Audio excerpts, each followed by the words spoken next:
Manifestation des scolaires nigériens devant le Parlement ce samedi. Ils exigent le départ des forces étrangères du territoire du Niger.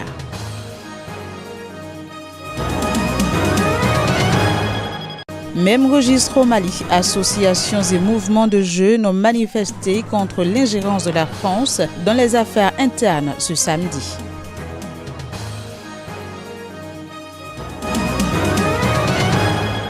Puis le FMI a présenté son rapport sur les perspectives économiques régionales de l'Afrique subsaharienne. C'était ce vendredi au Bénin.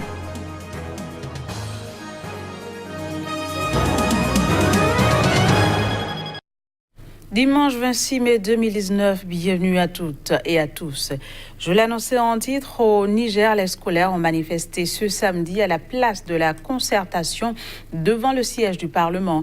Une manifestation qui a eu pour but de soutenir les forces de défense et de sécurité qui luttent contre le terrorisme. Reportage Abdul Karim Mahamadou.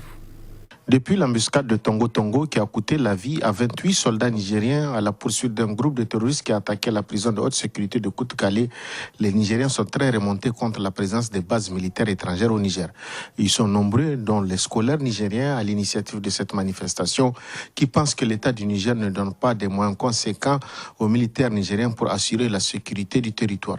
Mieux, le Niger a bradé sa souveraineté en sous-traitant avec l'Occident la sécurité du pays à travers l'installation des bases militaires au Niger, dont l'Union des scolaires nigériens exige aujourd'hui le départ. Les bases militaires s'installent abusivement dans notre espace territorial, pourtant indépendant et souverain depuis le 3 août 1960, et sèment la terreur avec des arsenaux de guerre inimaginables pour tout simplement la quête des intérêts stratégiques néocoloniaux et capitalistes, afin de nous maintenir dans l'éternel recommencement de l'histoire. Nous souhaitons un Niger zéro violence, un Niger zéro instabilité, un Niger zéro terrorisme. À l'USN, nous attendons la matérialisation des CV pour faire de notre pays le tampon du terrorisme. Nous y croyons si tant est que la volonté politique y est. Nous y croyons si tant qu'on laisse à notre armée républicaine sa mission régalienne de défense de la patrie. Car vous conviendrez avec moi qu'aucune nation jalouse de son indépendance, de sa dignité et de sa souveraineté nationale ne saurait accepter de sous-traiter délibérément la sécurité de ses citoyens, même au prix de n'importe quel défi. Les scolaires nigériens ont par ailleurs exigé le retour d'une école publique de qualité afin qu'elle retrouve ses lettres de noblesse. Depuis quelques années, les années scolaires se suivent les unes plus désastreuses que les autres au regard des mauvais résultats des différents examens de fin d'année.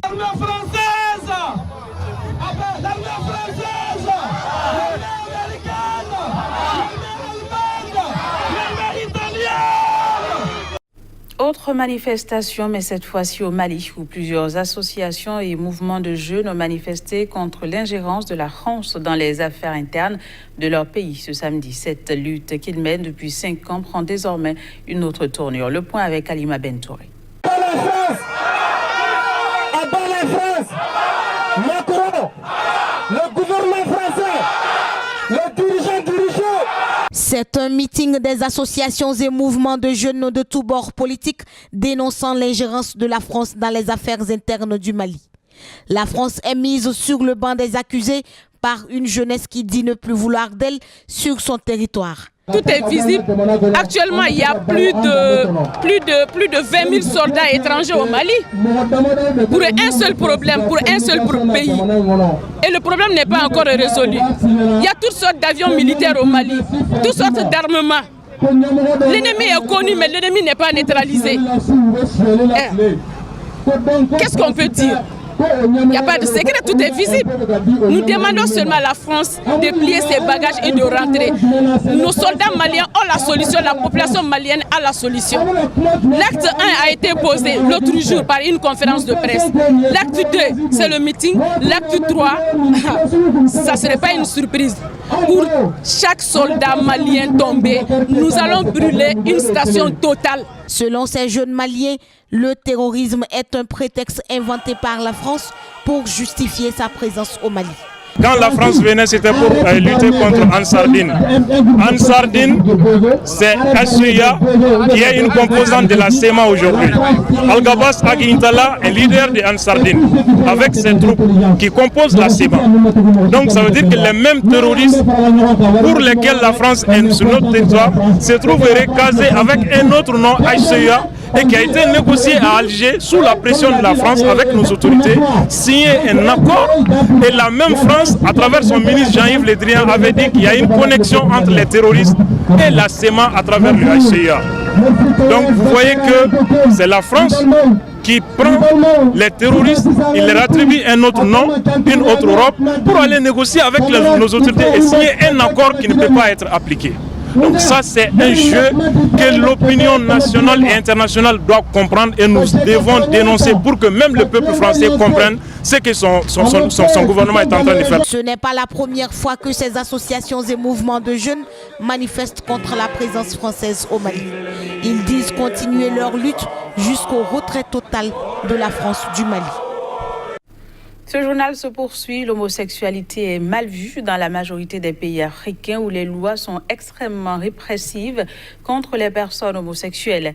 La Haute Cour du Kenya a refusé vendredi dernier d'abroger les lois criminalisant l'homosexualité, arguant qu'elle n'était pas contraire à la Constitution.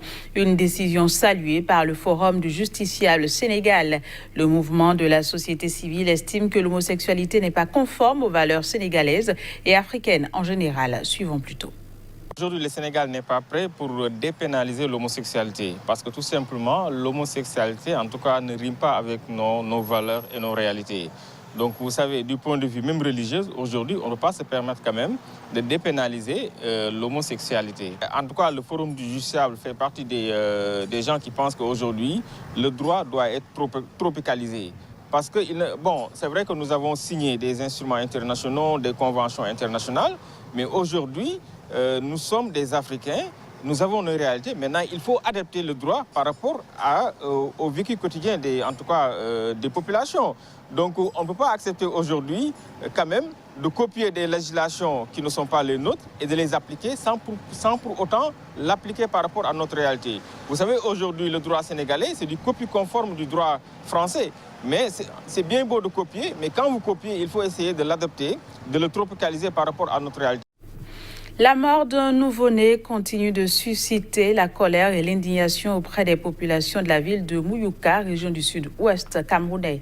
Elles accusent l'armée d'avoir assassiné l'enfant. Pour rappel, le nourrisson âgé de 4 mois a été tué le 20 mai dernier au domicile de ses parents à Mouyouka, l'un des épicentres du conflit armé qui sévit dans les régions anglophones du Cameroun. Le point avec Narcissoum. La mort du nouveau-né continue de susciter la colère et l'indignation auprès des populations de la ville de Mouyouka, région du sud-ouest Cameroun. En entendant de voix claires sur ces drames, les responsables de l'association de droits de l'homme s'indignent. Je suis vraiment perplexe et je suis en colère quand le ministre de la Communication appelle une fillette. Ce n'est pas une fillette, c'est un bébé de 4 mois qui a été assassiné froidement. Parce que ça fait suite à l'autre incident grave où on a été fusillé les enfants sur le dos de leur maman et où l'État a tout de suite dit non, ce n'est pas notre armée, elle est républicaine, elle est. Pour rappel, le nourrisson âgé de 4 mois avait été assassiné le 20 mai dernier au domicile de ses parents à Mouyouka, l'un des épicentres du conflit armé qui sévit dans les régions anglophones. Ce jour, j'ai fini de laver mon bébé et le déposer sur le canapé. Je suis allé derrière la maison. J'ai entendu les gens dire que les hommes en tenue sont chez nous. Je me suis mis à courir chez mes voisins. Au retour, j'ai trouvé mon bébé mort et criblé de balles. En matinée, j'ai vu des hommes en tenue dans un convoi en allant vers Kumba. Ces hommes en tenue de retour ont commencé à tirer sur nos maisons. Après, un des hommes en tenue est allé casser la porte de ma maison. Criblé de 12 balles, mon bébé couché sur le canapé. Voilà ces cartouches. En attendant l'ouverture d'un dialogue inclusif tant attendu et des enquêtes sur la mort du nouveau-né, les populations de ces 2 régions anglophones continuent de vivre dans la peur. Le ministère congolais de la Santé a recensé 132 attaques contre les équipes sanitaires depuis le début de l'épidémie d'Ebola dans l'est de la RD Congo il y a 10 mois. Le bilan humain, lui, s'élève à 4 morts. Les détails. Entre le 1er août 2018 et le 20 mai 2019, 132 attaques contre des formations sanitaires ont été enregistrées dans le cadre de l'épidémie d'Ebola, causant 4 morts et 38 blessés parmi les agents de santé et les patients, a indiqué le ministère dans son dernier bulletin quotidien diffusé vendredi. Des infirmiers ont dénoncé les menaces de mort et de destruction des structures sanitaires qu'ils reçoivent ces derniers jours en raison de leur rôle dans la riposte contre Ebola. À cause de cette violence ciblée, plusieurs médecins et infirmiers des territoires de Beni et Lubero ont dû déménager ou quitter temporairement leur habitation, forçant ainsi certaines structures sanitaires à fermer leurs portes, ajoute le ministère. Les infirmiers, lors d'une assemblée générale jeudi, ont demandé aux autorités de s'impliquer pour mettre fin à ce phénomène de violence contre les agents de santé car, si les menaces ne cessent pas, ils envisagent de faire une grève sèche. Au total, il y a eu 1248 décès, 1160 confirmés, 88 probables et 490 personnes guéries depuis le début de l'épidémie le 1er août, selon le ministère. Les Nations Unies viennent de nommer jeudi un coordinateur de l'intervention d'urgence contre l'épidémie d'Ebola. Il s'agit de l'actuel représentant spécial adjoint du secrétaire général de l'ONU, David Gressly, qui doit donner une conférence de presse lundi à Kinshasa. Direction le Bénin où une équipe du département Afrique du FMI a procédé ce vendredi à la présentation du rapport sur les perspectives économiques régionales de l'Afrique subsaharienne rendu public au mois d'avril dernier.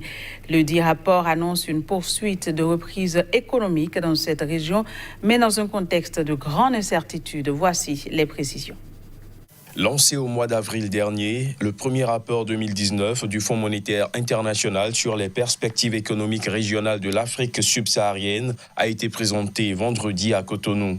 Publié 2 fois par an au mois d'avril et d'octobre, ce rapport se présente comme un document de référence du Fonds monétaire international sur l'Afrique qui rend compte de l'évolution et des perspectives économiques de la région subsaharienne. Le document présenté annonce une poursuite de la reprise économique en Afrique subsaharienne dans un contexte de grande incertitude. La croissance économique devrait passer de 3% en 2018 à 3,5% en 2019 avant de se stabiliser à un peu moins de 4% à moyen terme. Ces chiffres qui couvrent toute la région masquent tout de même des différences considérables à la fois en termes de croissance et de perspectives entre les différents pays de la région. Environ la moitié des pays de la région, essentiellement des pays pauvres en ressources naturelles, devraient connaître une croissance d'au moins 5%. Pour tous les autres pays, majoritairement riches en ressources naturelles, l'amélioration du niveau de vie sera plus lente.